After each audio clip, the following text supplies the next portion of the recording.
Tony, what's poppin' with you, my brother? How you feeling, man? What's good, Sim? Shout out to the chat. Yo, Black is time. It's gonna be an eventful off season. You know what I mean? Like the finals ain't even over, and we getting rumors, we getting news, we getting all types of stuff. So it's gonna be great. Yeah, no doubt about it, man. Let's get right into this thing with Chris Paul. All right, so we can discuss this. According to Chris Haynes, and this was earlier today at 5:16, he said the Phoenix Suns have notified star Chris Paul that he will be waived, making the future Hall of Famer one of the top free agents this offseason. Right? And of course, he's got that information from league sources. Now, Woj says something a little bit different, and Shams says something a little bit different. So I want to listen to what Woj has to say about Chris Paul, and then we'll discuss it and whether or not the Knicks should pursue him and if he'd be a good fit for the Knicks. All right, so let's take a listen to Woj as soon as I can pull that up here. All right, we'll take a listen to Woj right now, and then we'll get into it. This is Woj, ladies and gentlemen. Hey, Greeny, I'm told that the Phoenix Suns and Chris Paul, his representatives, had a series of conversations today to start discussing his future in Phoenix, including the possibility that the organization could use the waive and stretch provision on his contract prior to the June 28th date to guarantee his contract. If he's waived ahead of that date, the Suns only owe him $15 of the $30 million on his deal. That creates some salary cap space over time. Now, Chris Paul wants to remain with the Suns. He wants to be back with Devin Booker, with Kevin Durant. But right now, for the Suns, they want to look at a lot of alternatives, some options between now and the 28th, including trade possibilities. They're going to have talks about DeAndre Ayton. Can they move money around that would allow them to either keep Chris Paul on that roster or find a trade where they can build out their depth? But I'm told Chris Paul and his reps, they want an answer on his future sooner than that June 28th deadline. They want to know if they're headed into free agency, where he would be certainly very coveted, especially with the two teams in LA, the Clippers, the Lakers, where he still keeps his offseason home. So the Suns have a lot of work to do between now and June 28th, but they let Chris Paul know today there is a possibility he could be waived. Right now, though, Phoenix would like to find a way to financially keep Chris Paul on this roster. All right, that was Woj, ladies and gentlemen, talking about Chris Paul and his negotiations and conversations with the Phoenix Suns. Tony, what's your thoughts? I think the most likely option is he actually gets traded as opposed to being waived. I think what they did was let him know that we're gonna move on from you. But then the best option for all parties is probably for him or his representatives to find a spot that will take them in a trade where they can get some compensation back. If I had to guess, the most likely scenario would be like a sign and trade where they get D'Lo and he goes to the Lakers. He gets to keep his money. You know what I mean? And they do it that way. Yeah. Now, Woj did say that they would like to try to find a way to keep him, which could mean waiving him and then re-signing him. Mm-hmm. Right? But the thing is, Chris Paul, if I was Chris Paul, I wouldn't want that to go down. Right? Because he made $28.4 million in 22-23.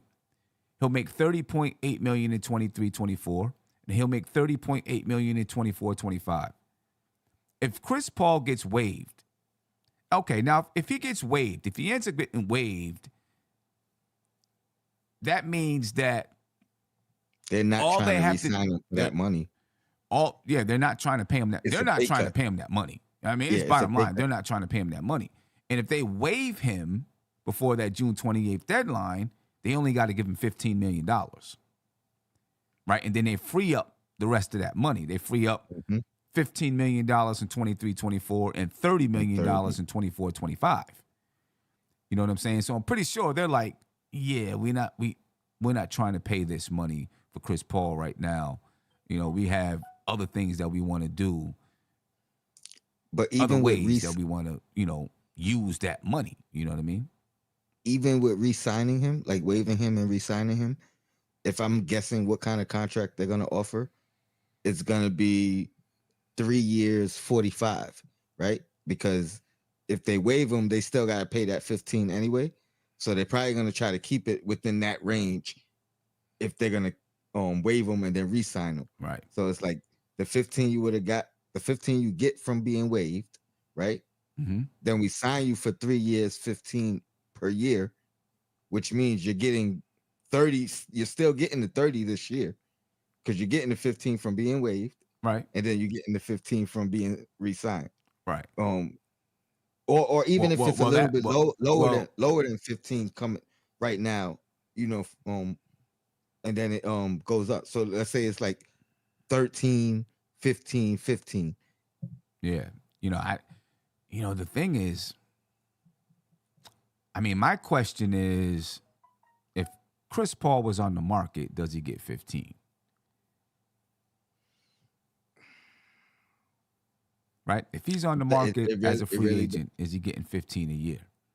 It really depends on the team, but at minimum, I think he gets mid-level exception, which is 12.5, 12.9, whatever that is, right? Okay. So it's not that far off from 15. Right. So if he's, you know what I mean? So that's why I think that's where they're looking when Woj says they're willing to re-sign him, waive him, re-sign him, it's going to be in that range. 3 year, 45, 3, you know what I mean? Yeah, and I see Clovin's Duras said, I don't think you can waive him and sign him back.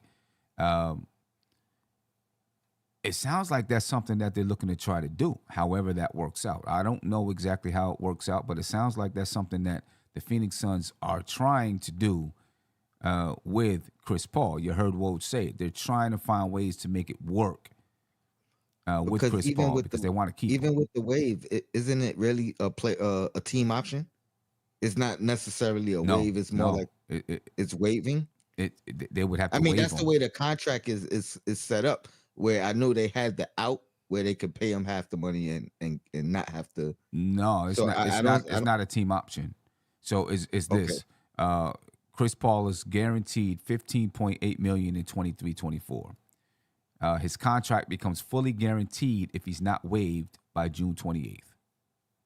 He has no money guaranteed in 24-25, but it will become fully guaranteed if he's not waived by June 28th, 2024. Right? So, they would have to waive him by June 28th of 2023, give him $15.8 million, and then he'd be an unrestricted free agent. He could sign anywhere. So, but it's essentially it's the same thing. That's all I'm saying. There's no difference. You can waive a guy and re-sign him. The Knicks have done that in the past. Waive the guy and then re-sign him. Right. Like Ryan Arcidiacono. So there's nothing forbidding them from doing that.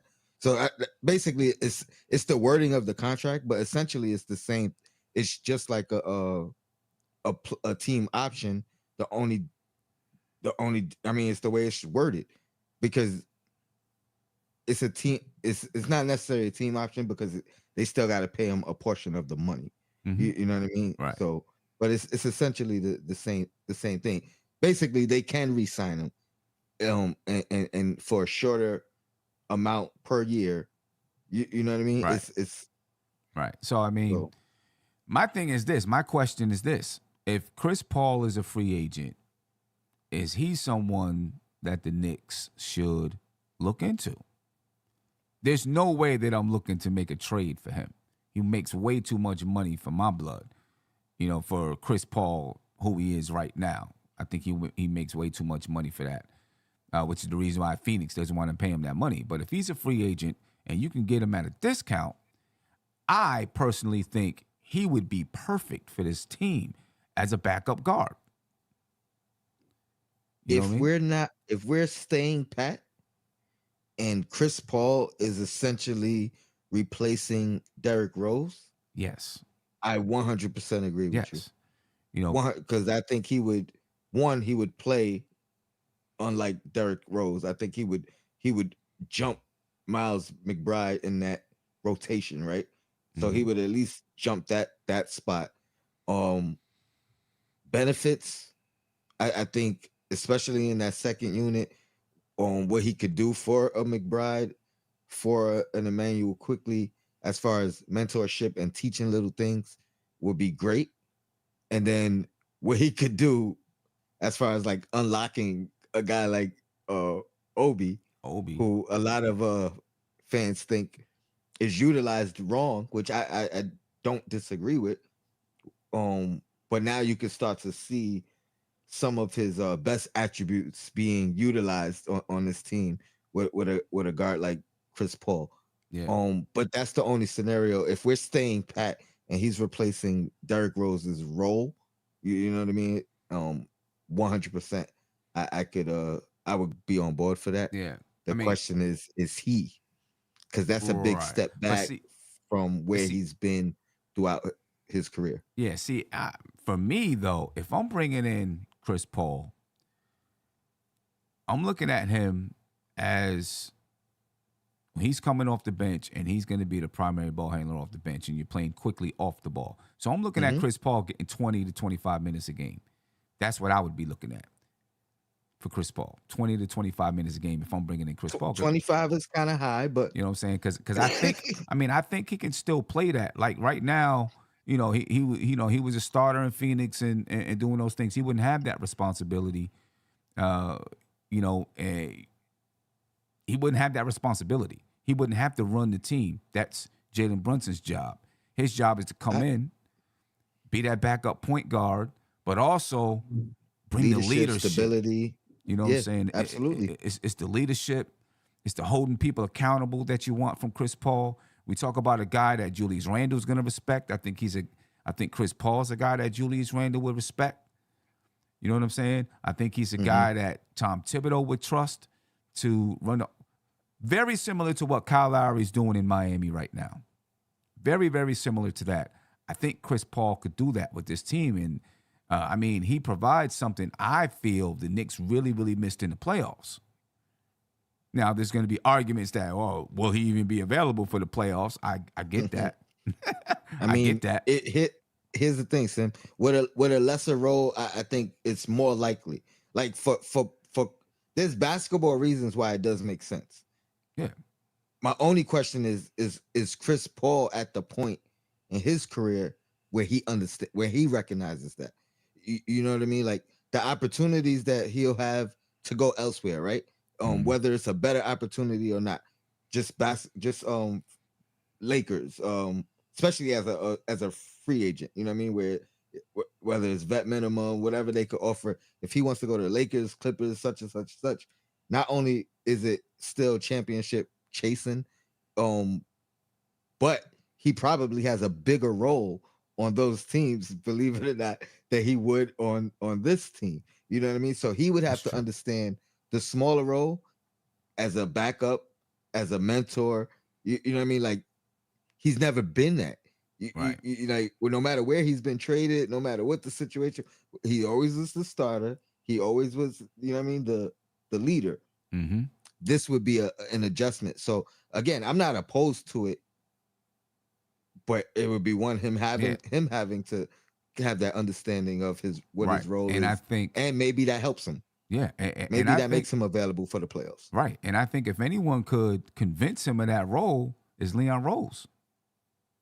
You know, he was his he was his agent for a while, right? So the relationship is there. And if anyone could convince him, say, hey, come here, you know what I'm saying? You know, it's that time in your career, you know what I mean? And do it in New York. I think if anyone could do that, it would be Leon Rose, you know what I'm saying? Because of the relationship that they've forged over the years being player and agent. You know what I'm saying? I think Yeah, go ahead. Go ahead. No, I was gonna say I think a lot of Knicks fans automatically just say no, no, no, no. Um, but I think perspective wise, it's not like we're not saying come in and replace Brunson. We're not even saying come in and play alongside Brunson. You know what I mean? Like I think both of us are in agreement. Him here would only work in a specific role. Right. Like and right. it's not his traditional And it's role not of who he's True. been throughout his career. Right. You know what I mean? So let's just make that clear when we are advocating or saying it could work. You know what I mean? But we're not talking about giving up assets for him. We're not talking about, you know what I mean, anything of that nature. You know what I mean? Is really like I said, a replacement for Derrick Rose. A replacement for Derrick Rose, who would actually play. Right. You know what I mean? As opposed to Derrick Rose not who playing. would actually play. And I think for one, believe he provides way more leadership than Derrick Rose. You know what I mean? Vocal. He's vocal. He's vocal. He's been deep in the playoffs. Top IQ. Notch. I mean, you talk about raising the IQ level of this team. People talk about it all the time. We got to raise the IQ level of this team. Who else better can you bring in from a player standpoint that's going to raise your IQ level? And you get in a pinch, he can start for you. Jalen Brunson is down, Chris Paul can start for you. You know what I mean? The reason why I'm okay with it under the circumstances of everything, like if we're just running it back type, is because even if you look throughout his history of what he's done in the role of a mentorship, granted his role didn't diminish like we're referring to it being a different role, but just the leadership he provided for young guys like Shai Gilgeous-Alexander, right? You know what I mean? And even the mindset or like the change in Booker once he arrived. You know what I mean? Like, so you can tell he changes or he helps the culture wherever he goes. Right. You know what I mean? Right. So, and I want to clear up again, for people in the chat, someone said, why would you trade for CP3? We're not talking about trading for CP3. If you read what's on the screen, according to Chris Haynes, the Suns have notified CP3 that he will be waived. There's a strong possibility that he could be a free agent. We're not talking about trading for a 38-year-old. We're talking about signing a 38-year-old, a very smart 38-year-old, a guy who is a leader, to a reasonable contract if he became a free agent. That's what we're talking about.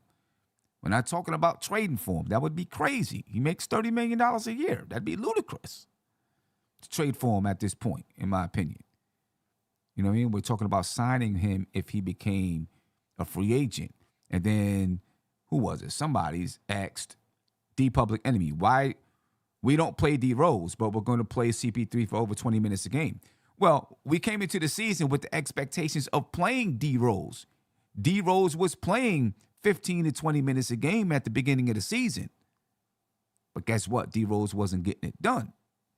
I think Chris Paul is different. I think he's not going to give you, we wouldn't be expecting him to give you 20 a game, right? But we'd be expecting him to give you some leadership. He can still knock down a mid-range shot. He still has the basketball IQ. I think he gives us something that we didn't have, especially in the playoffs. And you talk about, when you look at the way Jalen Brunson was pressured and we didn't have someone who can help handle that pressure. We didn't have the basketball IQ in the playoffs. Against Miami, I didn't feel like we always had the toughness in the playoffs. I think Chris Paul adds to those things. You know what I mean? I understand he's 38 years old. I get it. But we're talking about on a reasonable contract. A good contract, not $30 million a year.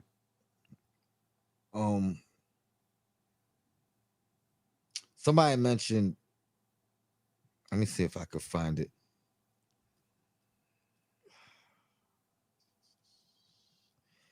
Oh, no, I can't find it. But somebody mentioned how it affects IQ or giving up on IQ. And I don't think it's that.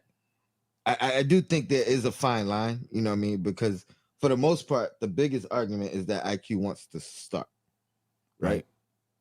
Well, This doesn't change anything as far as that, right? no. So because he's not starting because we got Brunson here. So does it take IQ off the ball in that second unit and put him at the 2? Yes, it does. Yeah, it does. Without It a doubt. does. Which I don't think is a bad thing. I mean, whether we do or not, I think that is where it reflects on IQ. You know what I mean? Like, let's say all things being positive, we sign IQ, we extend IQ to whatever contract that he and the organization agree to, with the caveat of you're the 6th man. You know what I mean? You're the microwave scorer. You're you know what I mean? You're not controlling the second. You're not running the point in the second unit, or at least for 1 year, whatever it is, whatever the case may be. You know what I mean? So that's the only caveat of what IQ. Like he said, he wants to be a starting point guard. Mm-hmm. Now we're talking about, not only are you not becoming a starting point guard, but you're not even being our backup point guard. You're being a backup 2 guard. Or maybe, I don't know, maybe somehow he becomes a starting 2 guard, and that changes things. But you know what I mean? But it's all like, we gotta keep that in mind too. Yeah. I don't think it hurts IQ though. I think it helps IQ more than it hurts him, because that's a A1 guy to learn from, whether it be it for a year or 2. It's only gonna elevate his game. Yeah. Yeah, no doubt about it. Let me get to the super chat real quick. My man Jay Boogie in the building. Speaking on Chris Paul, he said too many teams for Phoenix to waive, give him a chance to sign with the likes of LA Lakers, LA Clippers, ties with the Nets for him to start before he signs to come off the bench.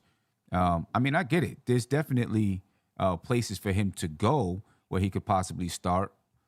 In both of the LA teams. There's definitely places, but his relationship with Leon Rose, I just wouldn't put it past the fact that he would at least listen to Leon Rose. Mm-hmm. Mm-hmm. You know what I'm saying? And give it some consideration, because they have that kind of relationship. He was his agent for years. You know what I'm saying? And they're close. Which is the reason why, as soon as Leon Rose came, what was the big rumor? Chris Paul is on the way. That's what I was saying. That was the rumor. Chris Paul's on the way. Melo's on the way, right? Guys that he signed, guys that guys that he was an agent for. He signed as to be their agent. You know what I mean?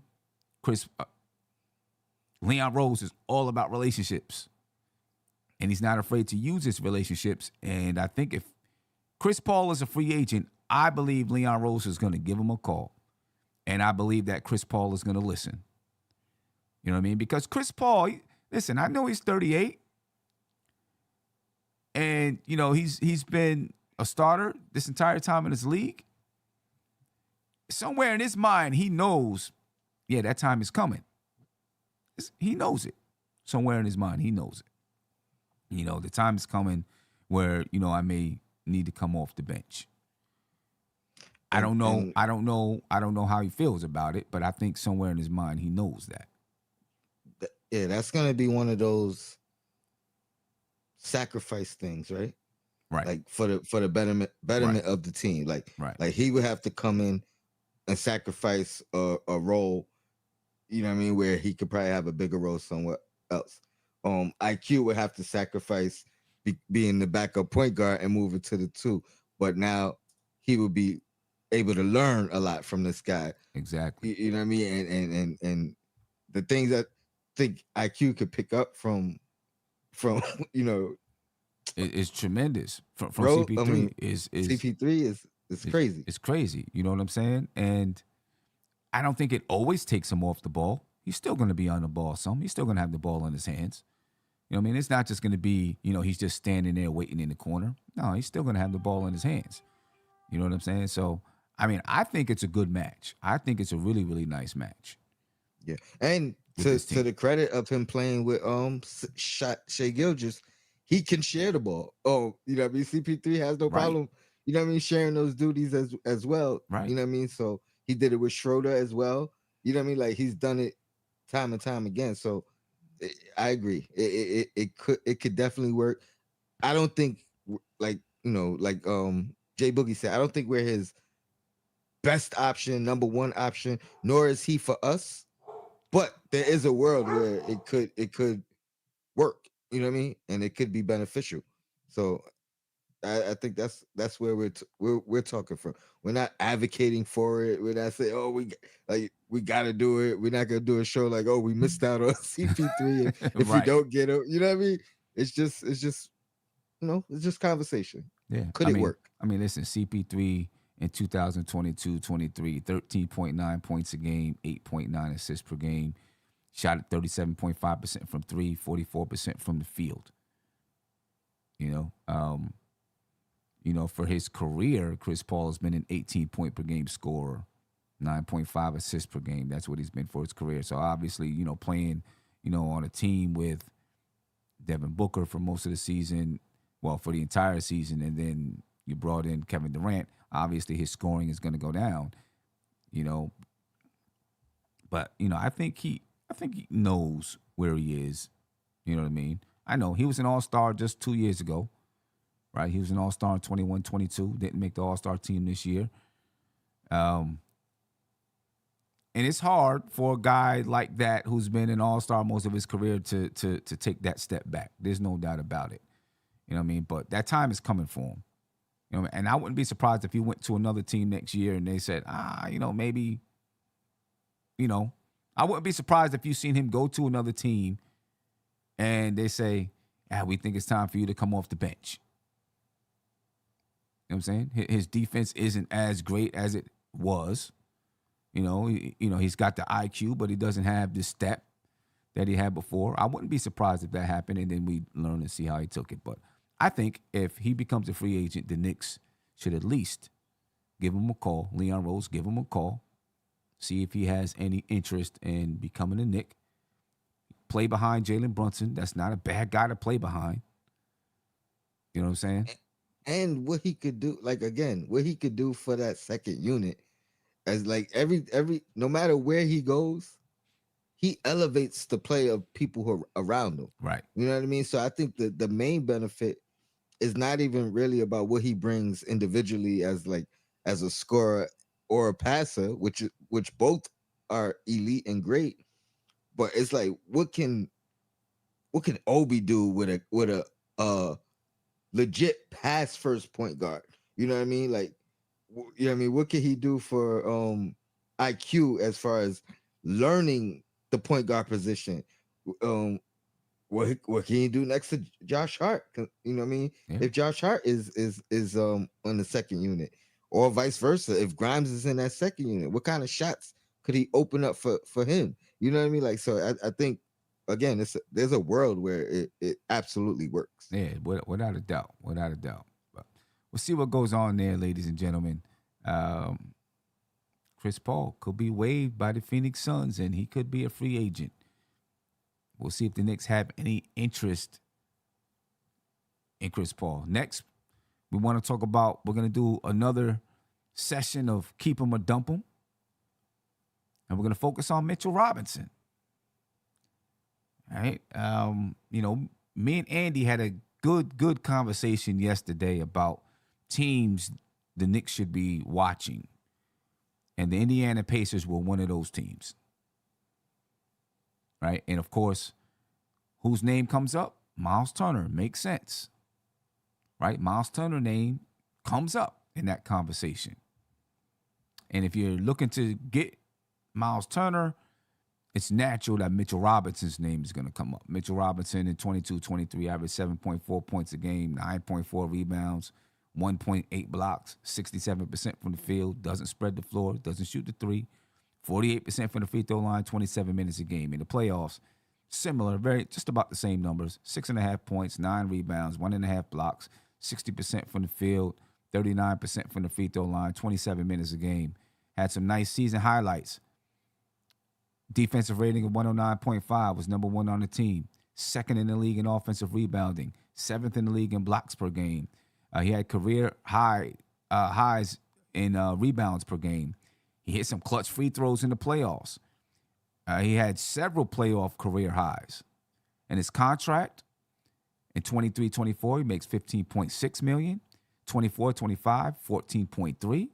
25-26, 12.9. So his contract is descending, ladies and gentlemen. Mitchell Robinson. Same thing, Tony. You know, the same way we did it with Julius Randle. If you are Leon Rose and the staff, you're having a conversation about the team. When you look at Mitchell Robinson, do you say just off the rip, are you keeping him or are you dumping him, and why? That's easy. I'm keeping him. I'm keeping him. They can't dump him. They cannot dump him. He was a vital part. It's gonna sound funny, but he was a vital part of them being a top 5 offense last year, this past year. You know what I mean? Because all the offensive statistical areas they were good at, and what kept them in that top 5 offensive range was offensive rebounds, second chance points, the volume of shots that they took. Mm-hmm. And he was an instrumental part of that. And then he's probably the number one instrumental part of our defense. Oh, no doubt about it. He's the anchor of the defense. There's no doubt about that. I don't think you can dump him. And it's funny you mentioned the show you guys did, because I got to watch it that evening when I got home, and I swear I was watching it as if I was on the show. So anytime a topic came up, here I was with my comment. Nobody could hear me, obviously, because I'm home watching it. But you know what I mean? I'm yelling at the TV. Because you guys brought up good points about Mitchell Robinson. He would obviously be included. You mentioned, what does that do for our defense? Even though Miles Turner is one of the top rim protectors in the league and has been throughout his career. So I don't think it's that much of a change. I think the biggest concern was his injury history or his availability. But I think there's a world where we could still get Miles and keep Mitch. And to me, that opens up a lot, because I do 100% believe more offensive minded center, or even a stretch 5 center, would change the dynamic of this team. Mm-hmm. But you can't go that route and eliminate what Mitchell Robinson brings. Right. You know what I mean? Because so if there's a world where we could have both, I think that would be the route. But just changing one for the other, or moving on from Robinson, it has to still be an elite rim protector, an elite offensive rebounder, because I think that literally is what carried us. The only thing I would say about the offensive rebounding is, if you get a center that can shoot, you may not need to have as many offensive rebounds. That's a great point. Because the finishing may be better with RJ, with Barrett, with that's a great point. That's a great point. Because that's part of the reason why, he's grabbing those offensive rebounds, because we're missing those shots. That is a great point. Well, that's why Miles Turner is so intriguing, because he is an elite rim protector as well as a stretch 5. As well as a stretch 5. So that the only concern with that really is, how many games is he going to be available? You can make the argument the same thing with Mitchell Robinson. You know what I mean? Same thing with Mitch. So, you know what I mean? I think that's a great, maybe we got to do a whole separate show just on Miles Turner and what that could do, because you may lose a little bit of the offensive rebounder, but the defense, I don't think you lose that much. I don't think you lose that much either. You know what I mean? And then, to your credit, I didn't even think of opening the floor may bring up the field goal percentage for the players around them, and RJ and Randall, um, Grimes. Like it just opens up the floor. 5 out. We've never had an opportunity to play 5 out, Right. or even in our isolation.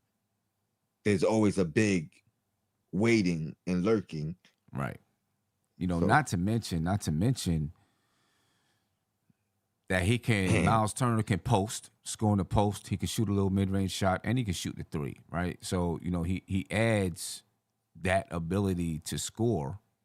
As far as block shots, Miles Turner was 5th in the league in block shots at 2.3 block shots per game. Mitchell Robinson was 7th in the league at 1.8, just about 2 block shots per game. The rebounding, of course, there's a big difference on the offensive glass. Mitchell Robinson is a much better offensive rebounder than Miles Turner. Defensive rebounder, Miles Turner was a bit better than Mitchell Robinson. It's tough. And obviously both of them have injury histories and whatnot. I'm for keeping Mitchell Robinson. I like what he brings, but I'm not going to lie. If a good deal came up, for a center that can play some defense and shoot, I would highly consider that deal. I mean, because I think it changes. I think it changes our offense tremendously. Of course, we got to keep that defensive. We got to keep the defensive vigor up, though. let me ask you this: if we can add a stretch 5 again without necessary, let me rephrase it: if we're adding a legit stretch 5, Mm-hmm. do we have to move on from Robinson or Hartenstein or Sims? See with those 3 players, we got to move on from one of them. Okay. All 3 of those, they're all the same exact guy for the most part. Hartenstein is a little bit different because he can pass the ball. He can shoot the little floater.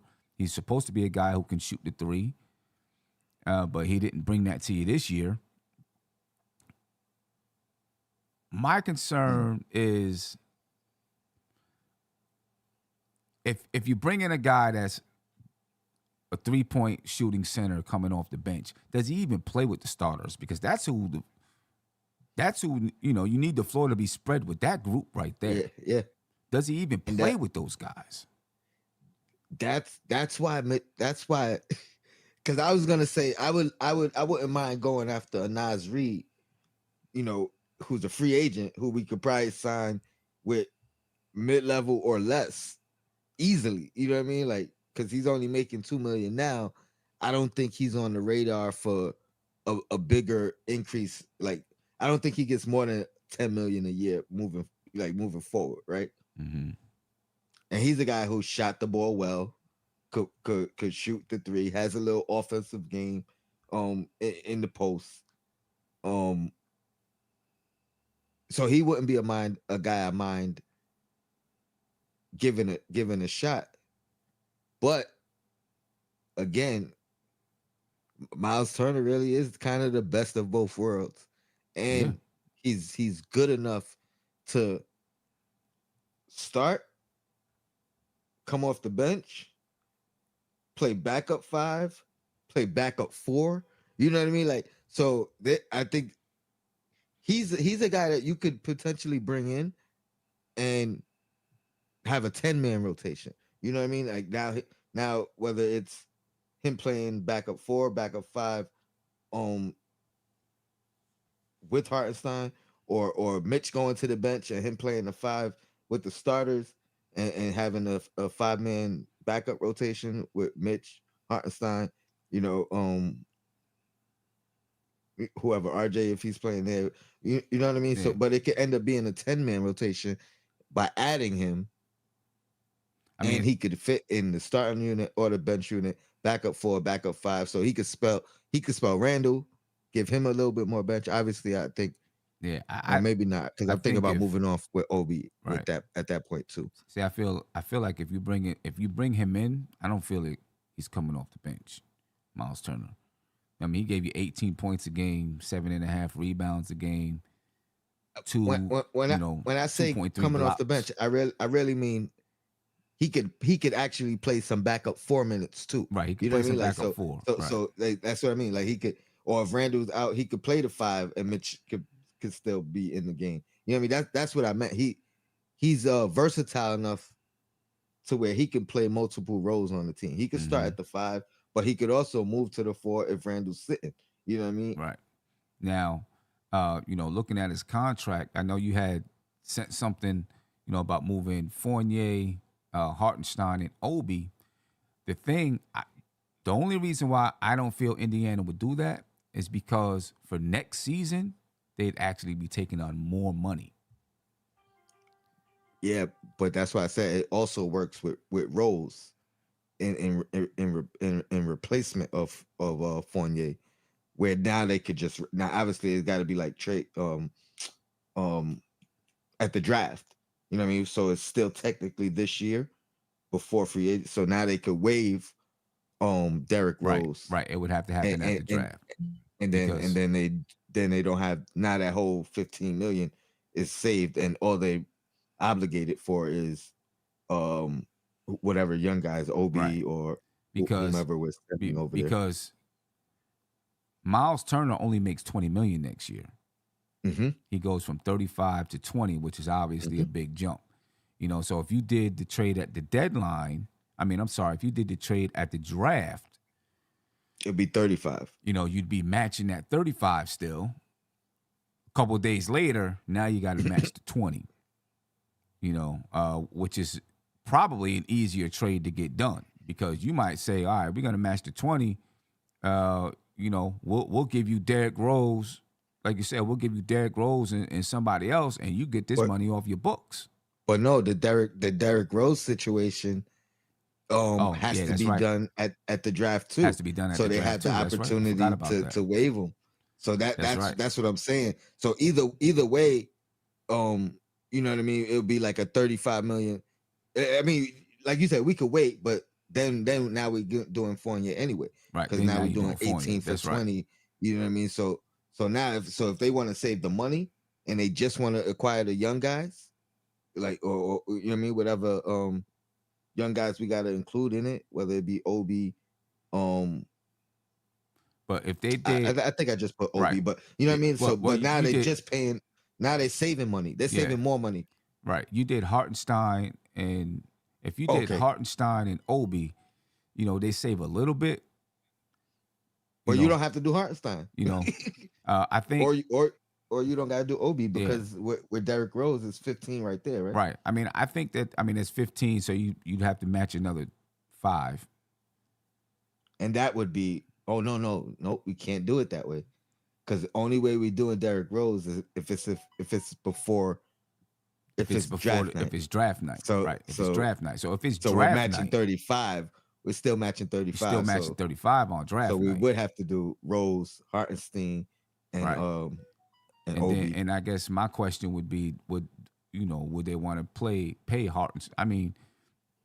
I think they need a replacement for Miles anyway, right? Right. So now it's like he could come off the bench. He could play at the 5. He could play at the 4. I think they would do Hartenstein. I think it's like a. I think their first look would be Mitch.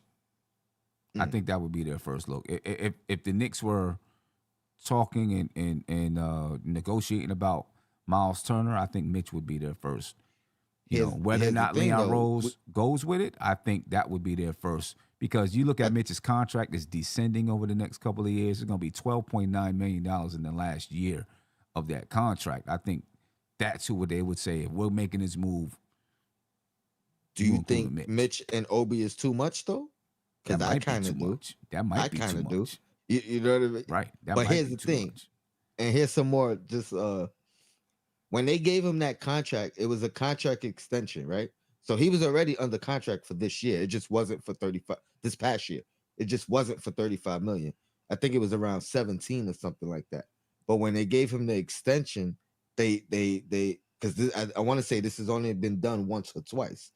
They formatted it to where the bulk of his money was added Payment. on to his current salary for this past year, which made it equate to 35 million. And then they formatted it so it descended. So Right. let's say it was like a $45 million contract extension for 2 years. I think it was a little bit more than that, but whatever it was, the bulk of that money was added on top of his current contract Right. for last year. Right. And that was I think the reason they did that was because they still thought they were gonna pull off that trade for Westbrook. So him being at 35 would have been a bigger chunk of the salary match. You know what I mean? So the rumor was him and the shooter that was on Yeah. the Kings. You know Yeah. what I mean? So that would have matched up perfectly with Westbrook's contract. And that's why I think they did it. It was like, and then just to make it fair, it was like, oh, and it's if we keep him, it's descending as time goes on. Obviously, he puts up bigger numbers than what his contract is worth moving forward. You know what I mean? Like he wasn't worth 35 for his numbers, but Right. when you go down to 20 and 19 million per year, now it's like, oh, that's a great deal. Right. Moving forward. Efrain Lopez said Mitch has such a good contract though. It's just not a position I think we should look to upgrade unless we get the perfect fit. I mean, I get what you're saying, but I do feel like we need shooting from that position. I really feel like we need shooting from that position. You know what I mean? We can't go into next season with 3 centers that don't shoot the 3. We just can't do that. We gotta have somebody. So even if he's not a starter, hopefully Tom Thibodeau would say, well, we can throw him in with the starters. Tries to throw him in with the starters, but we gotta have somebody from that position that can shoot the 3. It's Miles hurting is us somewhat the perfect fit. He's a nice fit. Because he doesn't. Most centers that you're gonna talk about bringing in that are stretched the floor, they're not gonna give you an inside game, and they're not gonna be a defender. And he does all 3. He has an inside game. Mm-hmm. You know what I mean? So it's not like which Mitch is my guy, but he has no offensive game. Like, so it's not like we could go to Mitch in the post. It's not like we could go to him away from the post. So he's adding 2 offensive dynamics, and he's not taking away the rim protection Right. that Mitch gives us. Sherwin If said anything, good. He said if we had shooting from the 1, 2, 3, and 4, we don't need 5 that shoots 3s. You know what? You don't need a 5 that shoots 3s like that. It's not even just about the 3s. It's the simple fact you can't move Mitch out of the dunker spot. You can't move him to any place else on the floor. When Mitchell Robinson is out there, like you see it in the playoffs, when Julius Randle had the ball on, say, the elbow, you had watch him. You had Jared Allen was leaving Mitchell Robinson to go to whatever side of the floor Julius Randle was on, because they knew that Mitchell Robinson wasn't leaving out of that dunker spot. And then you had guys who would cheat down to help guard Mitchell Robinson. And basically, when they were in the man, they were still playing a zone.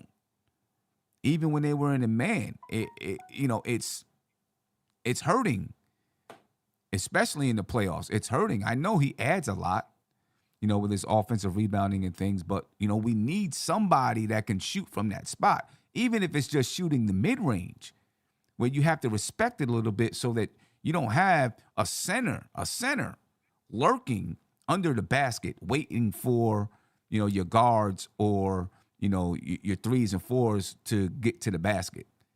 You know what I'm saying? I just think it's crazy because we both saying keep him. You know what I mean? Yeah. I mean, want to keep him with Duffel. I mean, like you need what he does, but somebody's got to be able to shoot the ball sometimes from that position to make it a threat. Even Hartenstein, he wouldn't shoot the elbow shot, and he doesn't shoot the elbow shot. You know what I mean? I just think even if you have 4 knockdown 3-point shooters, you're not always just going to be shooting threes. You're going to be doing other things on the floor. You have to. And not having a guy from that position that can score, even in the mid-range, I think hurts, really, really does hurt us. You know what I'm saying? We got to be able to open that floor up so that guys can penetrate to the basket and get there without a center lurking. You know what I mean? Sharon's saying Mitch should run to the basket when his man doubles Randall, but I think what you're missing is he's already under the basket. you know what I mean? Like that is the thing. He's already under the basket. Right. And even on a drive, like a drive from RJ, a drive from Randall, his man is under the basket. You know what I mean? So even if RJ eludes his guy or Randall eludes his guy, whoever's supposed to be guarding Mitchell Robinson is still able to protect the rim. Yeah. So I think he's never drawing his guy away from the rim and opening up the paint. Right. I think that's what we're saying. Right.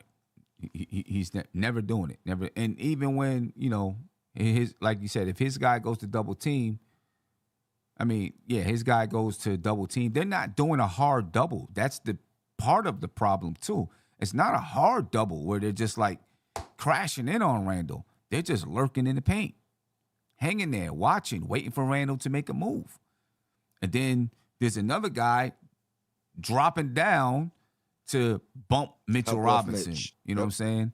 To try to keep him grounded as much as they can. So it's tough. I would love for it to be Mitch who develops that type of a game. You know what I mean? I would love for it to be him. Either way, you keep Mitch. One of Hartenstein or Jericho Sims probably has to go. We got three guys that can't shoot it from that position. Not the mid-range, not the three. Hartenstein can post up a little bit. He can do. We need someone who can do it, I think. You know what I mean? We need someone who can do it. I see a few people talking about KP. I think we're going to get into that discussion tomorrow. Me and Andy already talked about it. We're going to look at the Washington Wizards. They might break things down. Is there anything from the Wizards that can come to the Knicks? Any players there that can come to the Knicks and help us out? Because the Knicks are not going to be making moves through free agency because they don't have the money, at least not right now, unless they find a way to get off of Evan Fournier's contract, and dump him over to Indiana or somebody who has money. You know what I mean? But we're gonna go over the Washington Wizards tomorrow. Me and Andy are, and talk about the possibilities of bringing some guys from the Wizards over to the Knicks and figuring out ways to boost our roster. You know what I mean? But overall, 74% of the chat says to keep Mitchell Robinson. 26% says to dump him. I'm all for keeping him, but I still do feel we need a shooting center. And if someone comes along that can do some of the things that Mitch can do as well as shoot the ball, I'm at least going to listen. If it were me, I would at least listen. You know what I mean? And my preference is a guy who could, is not restricted to the 5. So if you could play the 4 and the 5, which gives you that opportunity to spell Randall some minutes, right? You know what I mean? Like, and play alongside Randall and vice versa. You know what I mean? Like, to me, that's a mutual. You know what I mean? Even play alongside of Hartenstein. Like, so I think there is a world where we keep Hartenstein, maybe move on for Sims. And again, there's no knock on Sims, but he has more development to do and less time. You know what I mean? As far as what we're trying to get to, you know what I mean? But again, we want to keep him, but I think there is a world where Mitch can be moved. He is a valued contract, a valued player as well, I believe. Yeah, I tell you what, it's just got to be the right move. If the Knicks found a way to get Miles Turner and had Miles Turner and Mitchell Robinson, that'd be tough. That would be real tough, because Miles Turner's he's only 27 years old. Mitchell Robinson's like what, 23 or 24 years old. So they're both still, for the most part, relatively young. You know, you got a guy Turner's entering his prime. entering his Like, you know what I prime. mean? So Right. you got to look at him as in the Brunson window, in the Randall window. Yep. You know what I mean? Like, and come on, he's played in Indiana, right? For some years now. But his numbers have always reflect, you know what I mean? He's a good ascending player. You know what I mean? So I feel like that's one of the main reasons too, that age, 27, right there, right on the cusp of being the best he's gonna be, right? Right. And then you Right. talk about the numbers from last year. They great. Right. The only concern I have for him, honestly, like even the contract is relatively great, reflect compared to the numbers he puts up. The only concern is how many games is he gonna Is he play? gonna play? Right. And if you have both of them, now you got two guys that you got to worry about. I mean, but think about the defense, man. If you had Miles Turner and Mitch, and you know Don't miss a beat. they split those minutes up 24, 25 minutes a game. I mean, which could essentially preserve them both. preserve them both, right? So that they're not, you know, getting so many injuries. I mean, they would be so big. The Knicks would be so big and strong and have a shot blocker always on the floor. Sim, think about this. Think you know. about the times when Mitchell Robinson got into foul trouble and what we lost on Right. the defensive end alone, right? Right. We don't lose that now. You know what I Yeah. mean? Or vice versa. You know what I mean? Whether Mitch is starting, because I agree. I think you have to start Turner.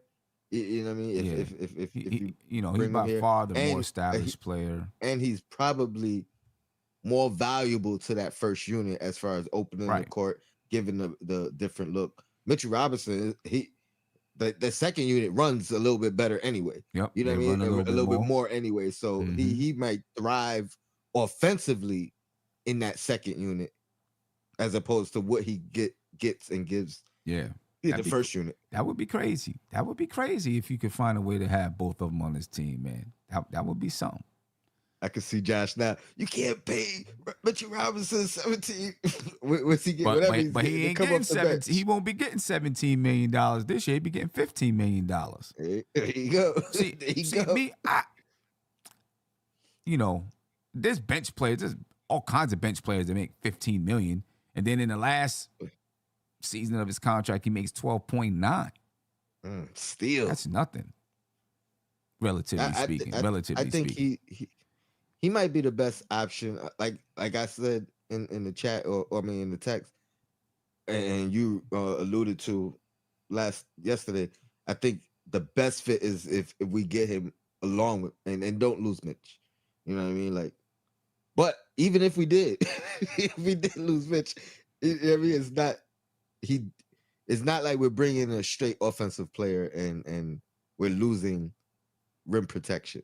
Yeah. We may be losing some of the switching and things of that nature. I don't think Miles Turner switches maybe as well as Mitch, which Mitch is not the greatest at, but has gotten better. But protecting the rim, we're not losing it. I mean, you could argue we're getting better at it. Way like better. If you're talking about statistically or numbers. I mean, but you're getting way better at it because now you got somebody in both units. So you're not losing anything. If Miles Turner's he's in foul trouble, well, Mitch is coming in, and you still got that. Well, I was referring to if it was a replacement, if it ended up being a replacement, right. You're not losing that rim protection in the first unit. Yeah, you know what I mean. But ideally, if we're keeping Mitch and bringing in Miles, I think that's great. I think offensively, Mitch would probably be better. I mean, the in possibility the is there. That's not a. There's no doubt about that. The possibility to do it is there with, you know, the way that especially if the Knicks said, well, we'll throw you a draft pick to take on Fournier's contract because they're going to have $39 million available next summer. You know what I mean? I don't know if there's a free agent that they can look to sign, but they may look. Someone like Evan Fournier could end up in Indiana just to clean the books for the Knicks so that they could, you know. Sim, You never know. here's a better idea. Like honestly, I was so bad I couldn't make the show, man, because I actually thought about this a while back. Um, I just never like put anything together for it. But if you're moving Rose and you're moving um Obi, who we already know they've covered it, Obi. Now you know what I mean, you're talking about the draft pick. You could trade one of your protected and get the late pick, one of their late picks this year. You know what I mean? Because essentially they're getting Obi, a player they covered it. They're not taking on the salary because they would waive Rose before the season starts. Mm-hmm. They save a little bit of money or whatever the case. I don't think they're gonna play 4 or 5 rookies this year. They got like five picks. So you know what I mean? And then the pick that they lose this year, they getting back, obviously with restrictions, Pistons or Wizards. But you know what I mean? They get a future pick instead of taking on 3 rookies this year, which I don't think they necessarily want to do. And they don't take on any additional salary. They actually save some money. Right. So they got 39 million, they'll have like 43, and Obi. You know what I mean? So I think there's a world where it could we could get into the lottery. I mean, not in the lottery. We could get a late first round pick. We get Miles Turner. We're essentially moving Obi and Rose. Mm-hmm. And I mean, we may have to do we don't even have to do more because yes, we do, because we're taking in 35. So we would have to match Right. 35. Right. That's the only thing. But you can see, ladies and gentlemen, as we were talking about the Indiana Pacers yesterday, me and Andy, the Pacers got $95 million on the books for 23-24, a projected $39 million in salary cap space. They have 5 draft picks, the 7th pick, the 26th pick, the 29th pick, the 32nd pick, the 55th pick. Right? I believe the Knicks are going to be in conversation and negotiations with the Indiana Pacers. There's no doubt about it in my mind. They're going to be talking. You know what I'm saying? They're going to be talking, I think. Because the Knicks are going to probably look to them to see if they can move on from Evan Fournier, which could mean throwing a draft pick over to him or something like that in order to make that happen. The Knicks may be looking to them to see if they can move Obi to get a draft pick. Now, Indiana might be looking to couple the 26th and the 29th pick to try to move up. You know what I mean? I don't know how far up they get, though. I could see maybe Dallas picking up 2 and moving down if they can't use that 10th pick to get a veteran, you know what I mean, like a more established player. I could see them flipping it just to get some depth and moving from 10 to those 2, maybe even 3. You know what I mean? Maybe 2 late first round and an early second round. Yeah. Now Jamrock just asked a good question. He said, "What would be the benefit of the Pacers getting Obi when they will have to turn around and give him a long-term deal almost immediately?" That's true, but how much money is Obi gonna command? And the fact that they were in the negotiation table or calling to inquire at the trade deadline just says that they have interest. Right. You know what I mean? So that's the way I'm looking at it. And he's at the same age as a Hansborough, not Hansborough. What's his name? Halliburton. You know what I Benedict mean? Like, Mathurin. So he fits their time. No, Yeah. Halliburton in particular. Halliburton in particular. Benedict is a little bit younger. Mathurin's a little bit younger. But I'm going more off the fact that they already showed interest. Right. So that's why I say Obi, because there's deals we could make without including Obi. To be honest. Oh yeah. I was just saying Obi because all right, you have interest, you're getting something you want. Right. So I'm looking at it as they do want him, not like Why would they want him? And of course, they're probably going to use those draft picks to try to get a 4 as well. Mm-hmm.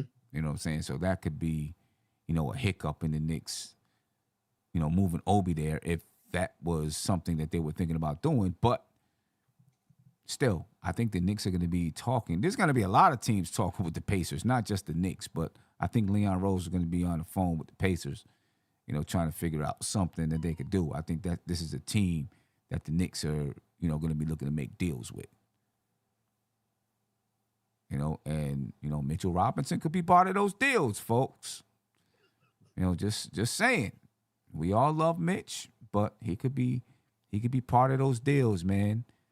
None of us, we all want to see the young guy grow with us. But what we gonna do? We trying to get the team better, man. Trying to get the team better, and sometimes you gotta give up something to get something. Anyway, Tony, anything else you want to bring up before we get up out of here? I mean, I can't think of nothing off the top of my head. Okay. I see Knicks 100 at GM says Nas is mad nice.